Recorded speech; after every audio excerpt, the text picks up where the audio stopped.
தாம்பரம்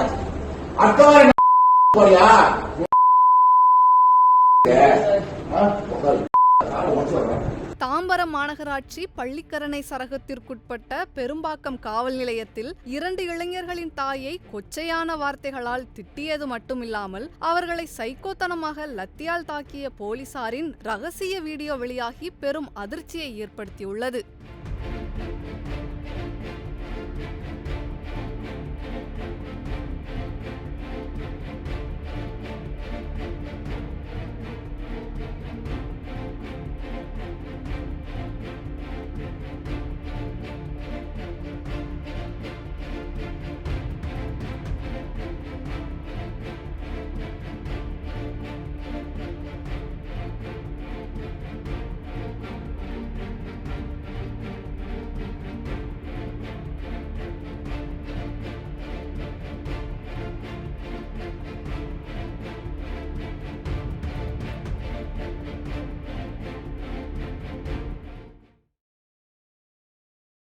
செய்திகளை உள்ளது உள்ளபடி தெரிந்து கொள்ள ரெஃப்ளெக்ட் நியூஸை சப்ஸ்கிரைப் பண்ணுங்க.